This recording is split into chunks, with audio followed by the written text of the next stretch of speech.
I'm Nourish Move Love, and today I am sharing 5 exercises I avoid during pregnancy and safe modifications you can take during pregnancy for these exercises.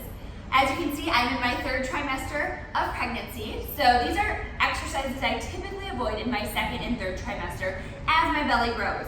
So the first of these exercises that I avoid is up dog. If I'm taking a yoga class, I'll avoid doing up dog because I just don't want to overstretch my abdomen.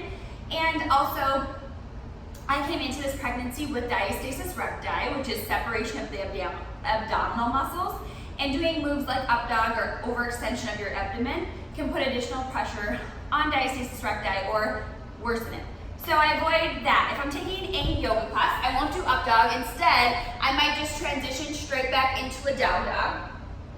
That's option A. Or instead of doing up dog, I could always just drop to a tabletop and perform a cat, where I look at babe and pull my belly in using my transverse abdominal wall. The other option is to take a modified plank from your knees. Again, working on that transverse abdominal wall, avoiding doming in the stomach and pressure on the abdomen. So that's move number 1 I avoid. Move number 2 I avoid is pull-ups.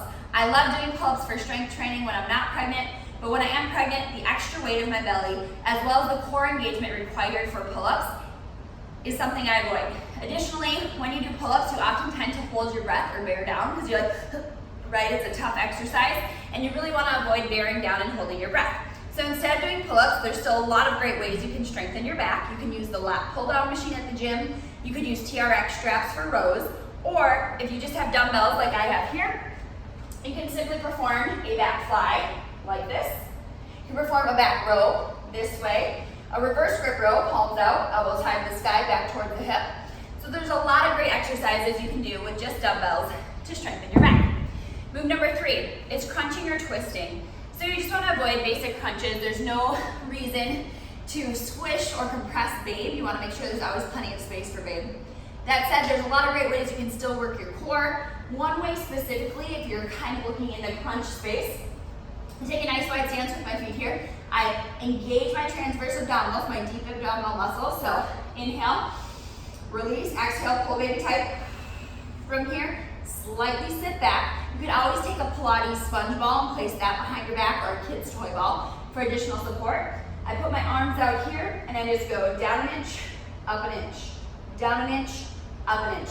That's a great way to still engage your core and transverse abdominals while avoiding crunching or twisting.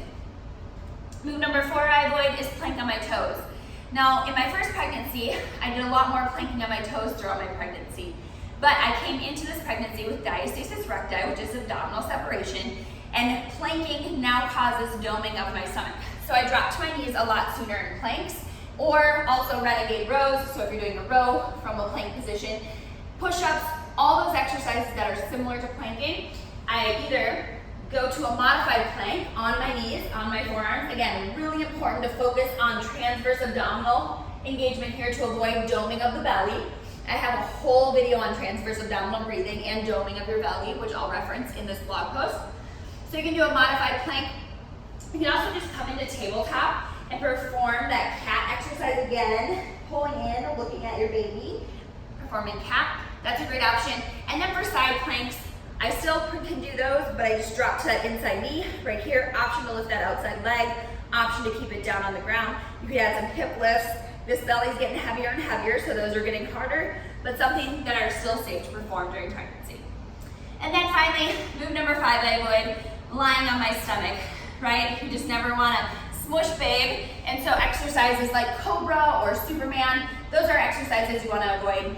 A simple switch for those is the good old bird dog. So you come into tabletop position and you can reach opposite arm, opposite leg up. You can pulse it, you can hold it, you can do some knee taps right here.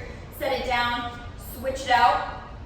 That's the easiest move to transition. You're still going to get that back extension and back engagement as well as core engagement in that exercise.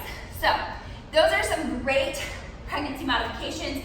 Of course, there's a couple other things I modify as my belly grows. My squat stance widens, forward folds, I take a nice wide stance, avoiding that chair pose with my knees nice and tight, making sure there's always plenty of room for babe.